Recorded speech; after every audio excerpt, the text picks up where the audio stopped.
Good morning. Welcome. We are a small and mighty group. So I'm really grateful that you're here. I know I received 7 messages this morning from other ambassador leaders that said that something had really blown up in their business day so that they couldn't join in. So we have a small and mighty group that we come together for these conversations about remote leadershift, and I'm grateful that you're here. I know that a couple more will join us a bit late, but we have our small and mighty group that we're here live, and we'll have a much larger group that will learn by way of our conversation. So it's an important one indeed. And I'm going to step right into it because I hold on to that commitment that we'll keep our time between 20 and 30 minutes. And we'll focus on one challenge. One of the things that I have found is that the natural tendency in these conversations is try to cover a lot of territory, try to address many facets of what we're experiencing as leaders, and I fear that we're not able to grab onto some things that we can take and we can bring back into our leadership role. So that's where my commitment lies with that, is how can we focus on one thing, one challenge. So you've heard me say Angela Stearns. Welcome, Angela. Great to have you. As you've heard me say with remote leadership, what we really are talking about is, leading a remote team. That's the beginning. Leading a remote team through crisis. And as you've heard me say, it's more than that. It really is about empowering ambassador leaders to lead the way forward and to help literally transform the underlying assumptions that we bring with us, the underlying assumptions, because I think many of us are finding that those underlying assumptions simply are not working. And as leaders, it is critical that we are focused on both the human side of engaging a team and also the business continuity side for leading a team. Welcome, Leonardo. Welcome, everyone. We've jumped right into our conversation. We're talking about, what is remote leadership? And again, just to reiterate, our focus is on addressing one challenge and reckoning with one challenge each time that we gather together for these short and powerful conversations. Today, our focus will be on leading a remote team through crisis. And this is one of the things that in many cases is being overlooked. And I'll take you to a conversation that I was a part of recently. It was a number of leaders coming together, and they were talking about bringing the workforce back into the physical building. And what really struck me about that conversation was the tone and tenor of the conversation was business as usual. It was, all right, let's put together a plan, and we'll come back together and it will be business as usual. It will be as if we had a little sort of blip in the process, and onward we'll go. And that really struck me, particularly as it relates to leading and being a leader in crisis. So a quick story. I met with a leadership team this week, a leadership team of a small business, small but very, very successful business until 4 weeks ago. And 4 weeks ago, their business flatlined. The industry that they served completely turned upside down. Their revenue stream turned off in an instant. And in front of me, in our Zoom conversation, were 3 leaders that I've known and have worked with since 2013. And in 2013, I pulled up the note that I wrote to the founder of the organization, and I said, your industry, the industry that you served, is marked for significant disruption. That disruption will involve chaos and confusion and uncertainty, and there will be no roadmap in how to recreate or take things forward. And I read that to them as we began, and in front of me, I looked into the eyes of these leaders, and I could see the wear and tear of what they have been experiencing in the last 4 to 5 weeks. And it really reminded me of how critically important it is for us to address and truly understand what it means to lead through crisis, and that the importance that we pause and have those considerations. What does that mean to us? Well, here is where I lean on not only my experience of 2.5 decades of leading, working with leaders that are leading significant change, but also my personal experience as a volunteer crisis counselor. And one of the things that I found as a volunteer crisis counselor is that people that have experienced crisis often demonstrate hypervigilance. And hypervigilance is an enhanced state of sensory sensitivity that is accompanied by an exaggerated intensity of behaviors. Hypervigilance may bring out a state of increased anxiety, which can cause exhaustion.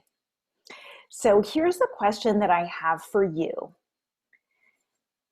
Have you seen signs of hypervigilance in your leadership, in your communication with others? And that really lends and brings us to the question, well, what does hypervigilance look like? Or how does it manifest in behavior? One of the things that we see is either overreaction or underreaction to situations. Overreaction is, some small little incident creates an overreaction on the part of individuals. Similarly, underreaction is a situation that merits a very significant response. We see underreaction. So I would love to hear from you. See if I can get my poll up here. Are you able to see the polls? Oh, that's not working.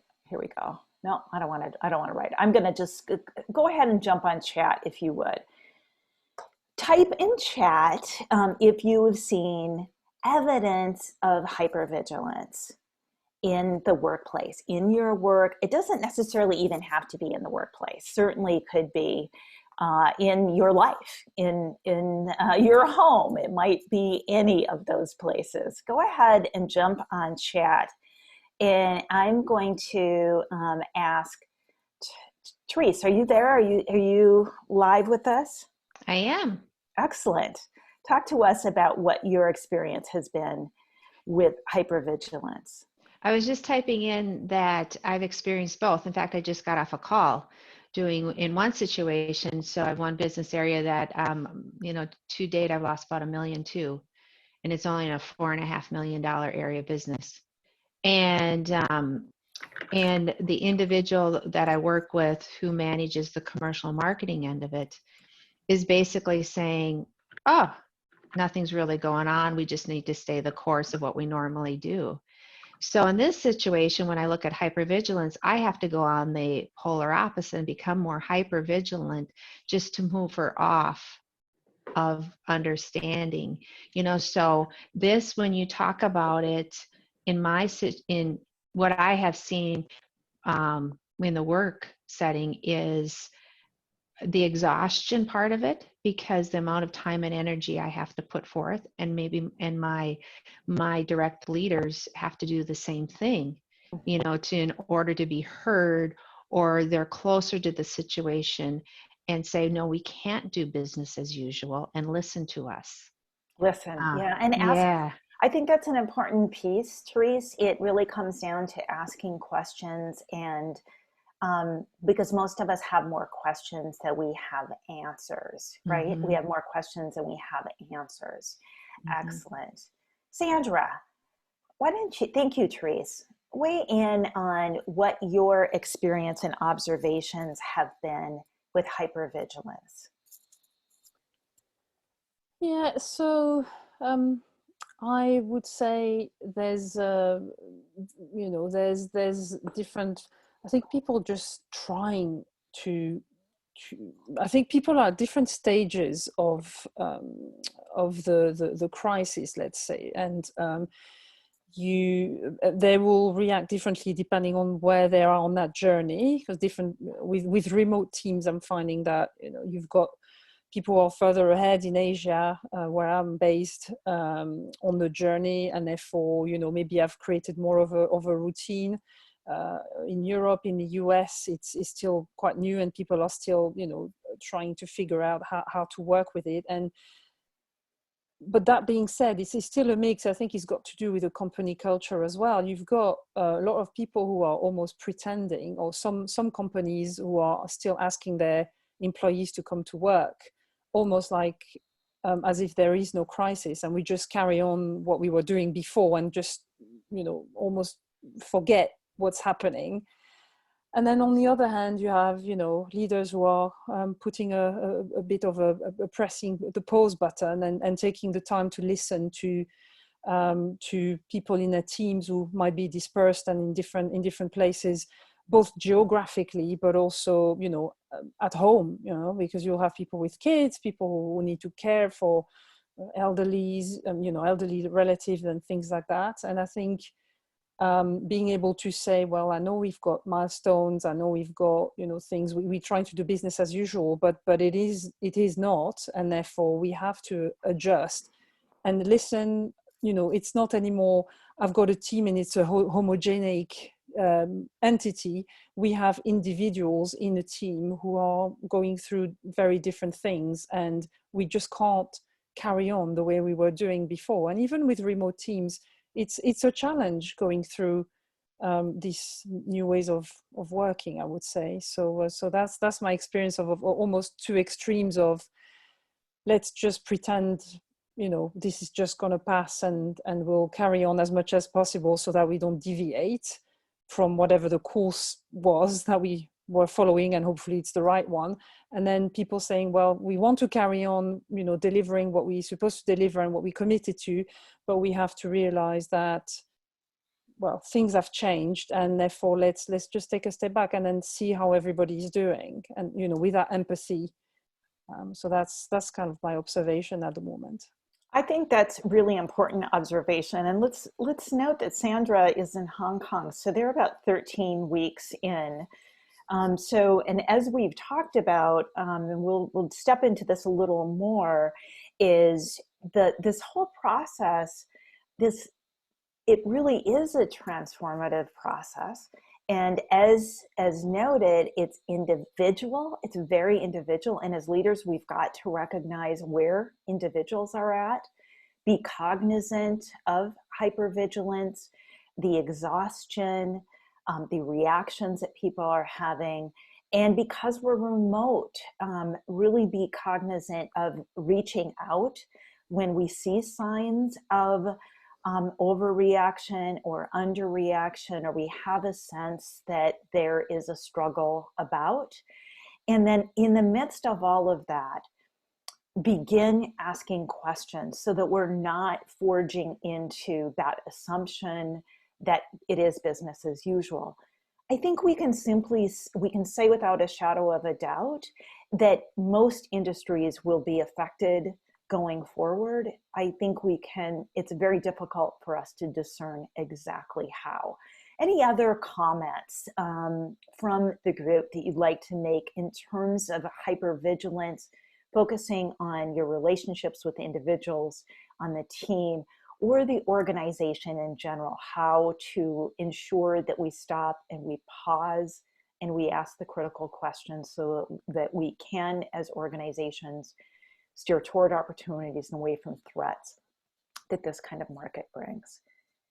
Any other thoughts that sort of bubble up from you? All right, I've got another story to share. This is a story of a leader who 4 weeks ago was not working in the area of a product that would be used in the front lines of the crisis. So she was brought into this leadership role. She knew nothing about the technology and the product that was being made, and of course had a huge learning curve. But throughout the course of the last 5 weeks has escalated in her leadership role because of her capacity to make very rapid decisions, because of her ability to really have a measured connection between the human side of leading and the business continuity side. And it's interesting because I'd worked with this leader over time, and she had said to me that what she wanted and was hoping for was promotion opportunities and to be in a position where she could really influence things. And it's a classic example of be careful what you wish for, because now that's what she has. But at the same time, she has tremendous pressure and she is working extraordinarily hard. She also has the same concerns that all of us have, and that those concerns involve her family, and others in her life. And when I looked in her eyes, again, this is a chance where we have a chance to look into people's eyes. When I looked into her eyes this week, I could also see the wear and tear that this is having on her.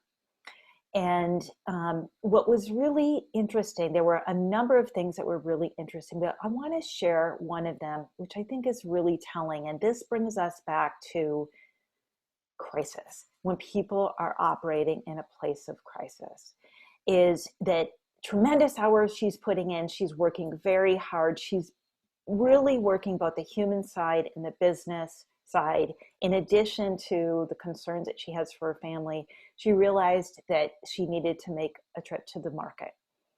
And she went to the market, and I asked her, what was that experience like?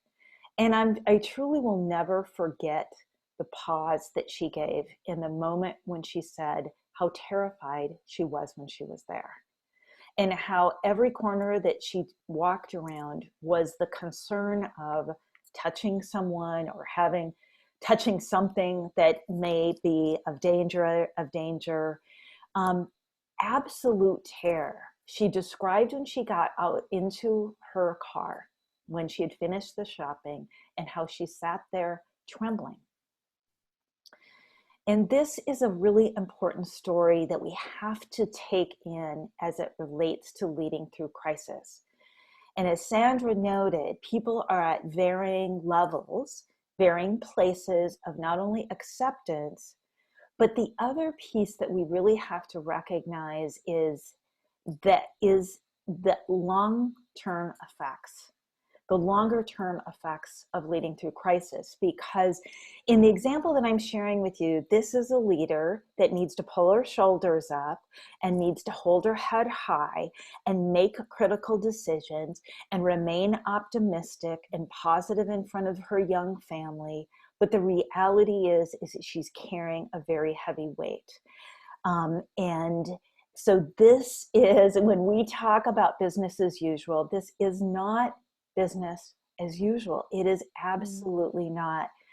So let's pause in this moment and think about our role as leaders in our family, as leaders on our team, and as self-leadership. Where are we at in bearing the weight of this crisis? And what are the things that we can do? What are the, for those of you that have joined before, we've looked at this slide before. What are the routines? What are the habits?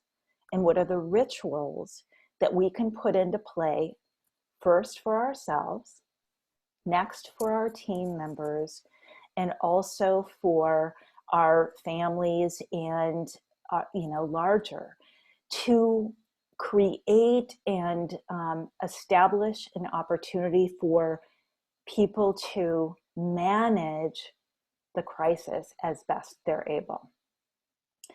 This brings me to my experience as a volunteer crisis counselor. I remember one time working with a young woman who had been through crisis. She was experiencing very high anxiety and was really struggling with bringing herself and settling herself down. And I asked her, take me back to a place in time before the crisis, a place in time in your life where you felt strong and confident, and what brought you a sense of calm? What created a sense of calm for you? And she paused for a moment and she said, the sound of birds in the morning. The sound of birds singing in the morning is such a peaceful and calming thing. And it was an interesting thing because I'm in Minneapolis. It was the dead of the winter, and in the dead of the winter, we don't hear birds singing often. But I asked her if she had a streaming service that she used, and she said that she did. And I said, search for the sound of happy birds, and that really stuck with me. And so I went and I found the sound of happy birds, and I set it so that it begins every morning at 6 o'clock. So now let's talk about, again, we're looking through the lens of leading through crisis personally, looking through the lens of your team members and your team. Let's talk about what your thoughts are on this and ideas that you have for routines, habits, and rituals that will help us all as we lead through crisis. Joshua, let's chat about this. What are your thoughts? I think you bring up some great points. A lot of it is about as the leader taking care of yourself as well to make sure that your well-being is good, because you can't give what you don't have when you're trying to give peace of mind to others and help others with their problems. As far as routines, habits, and rituals, what I've honestly tried to do, and I know we've talked a lot about business as usual, and it's not business as usual. However, I am very much a creature of habit, so I've tried to maintain my regular habits, which don't really involve anything that puts me at any kind of risk anyway. So I've really tried to kind of double down on those things to make sure that I've can keep my headspace right and make sure that I can, that I don't get too out of sorts myself. And that's allowed me to be a little more stable. But as far as then going into the workplace and then how we interact with people differently now, what I've really tried to do is develop more of a habit of really checking up on people more than I ever have before. A lot of that is through phone calls, and I found that has been extremely helpful in hearing someone's voice as opposed to email, where it's very easy to misread someone's tone or really miss a lot of what's going on with them. You miss all the nonverbals there. So, I've picked up the phone a whole lot more. In fact, my day is now filled with phone calls all day long to check in on people and to see how they're doing and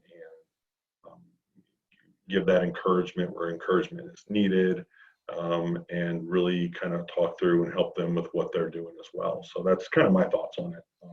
I think it's a really important piece. And that's why I talked about also, let's pay attention to hypervigilance and maybe overreaction and underreaction, and really have the courage to reach out to those when we see that, but also rely on our intuitive sense of connecting with others. I think you're absolutely right. I've made a lot of calls to we can learn a tremendous amount from our calls. If there's any way we can look at people also, I think that's important, because we can see a lot of what's going on in the examples that I shared when I was, in conversation with the team whose business flatlined, 4 weeks ago. It was important to see their eyes and to see their faces. Also in this leader who has been bearing a very, very heavy load and a lot of weight, really important to see them.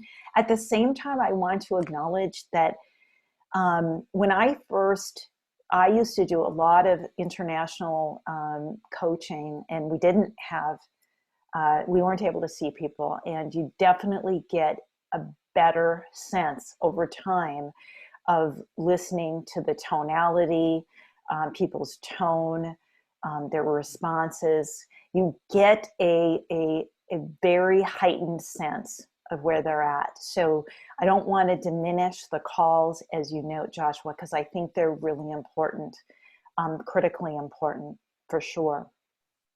Leonardo comes from Chile. Jump in with us if you would, or if you can, and share some of your thoughts in this regard. Hi, hello. Yeah, very interesting discussion. I don't know, do you hear me well? We do, I do, Okay, yes. so I think it's very interesting. I think hyper-vigilance is something that we have experienced a lot here, especially the first days or weeks. Then I would say that we have adapted to a new reality. And we can see that there are different leadership styles that appear. Some people that have authority eventually can't manage in abnormal situations. You have the appearance of leadership that are more effective under a crisis. Those people normally, what I have seen and I have discussed, tend to have a capacity to self-manage their own emotions and behavior, and somehow understand the situation and focus on activities and routines that are oriented to short term, basically to keep moving the system. Indeed, uncertainty is something that is not comfortable for any person. I would say that routine self-management is very important to have, and also use humor, for instance, with your team, or eventually work that act as a contention for anxiety. Right. Because of the I think those are very important points. I will offer that even those that you see that seem to be, really rising to the occasion and functioning very well as a leader under the pressure, that maybe they need the call even more than others. That those that are sort of rising above the the pressures really need the opportunity for exchange and maybe as much as others. So, let's consider that also in those that we are leading and working with and the like. Angela, I want to bring you into the conversation. What are your observations in regards to, really connecting with people and recognizing that we are all leading through crisis? Hi, good morning. Hi, Angela. I'm sorry I wasn't fully prepared for exactly what your format was like this morning. Laura is my neighbor and friend, and anyway, it's great to see all of you. I just think that whole, I mean, I'm not coming so much from a leadership perspective as a person who was recently let go from her job as of yesterday morning, actually. But I could just feel the compassion from an excellent leader. And talk about the human quality here. I'm just going to let you see me. Let's see if this is coming in. Can you see me? I don't see myself, but I didn't prepare myself here. I know what I look like. I mean, talk about compassion, and I'm not really on track with what the question was, sorry, but I just want to say what that means from the other perspective of the employee and the workforce, I guess, when that hard decision is made, and how meaningful it was to actually have that eye contact and feel the human feeling of the hardship on their end, and the real humanness of it all, I guess. And it was it still was super hard, and I wasn't expecting it, but I could tell the kind of thought put into it and heart. It's so important to have that heart piece. Thank you for sharing, Angela. And I think that's really important perspective for all of us here, is that whatever side we're on, I want to acknowledge, Angela, this space that you're in, because it is so hard. And I love that you also could see and had compassion, could see the compassion on the part of your leader, and how difficult this is. This really does bring us to the place to realize that we are all leading through crisis, and we all have a different perspective. So as we close in our time together, what I'd like to ask you to consider and to think about right now is those people in your life that could really use a call or could really use an outreach in one way or another. And as we've talked about, I mean, some people are just barreling forward and seem to be doing incredibly well, and yet they are leading through crisis. Some are struggling, and maybe it's easier for us to see that they need an outreach, a connection, a conversation, a text message, a Zoom conversation, a small act of compassion. I see you, I hear you, I'm here. One of the things that is always present in crisis work is that you are not there to take away the pain or take away what they're experiencing, but to simply be there. And I think this is a space and time. So what I'd like to encourage you all to consider and all to do as we close in our time together is reach out to someone. Whether that's someone that you know to be really strong, or someone that you know that is struggling, or someone that you know has a heavy weight right now, is that this is the human side, and rushing past and considering that business as usual without acknowledging crisis is a huge mistake.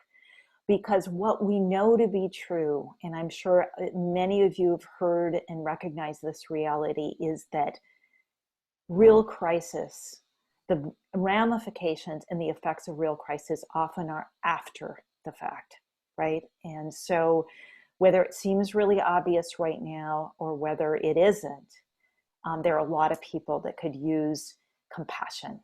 So as we close in our conversation of remote Leadershift, my encouragement would be that you reach out to someone, several people, and take this opportunity to show compassion and support.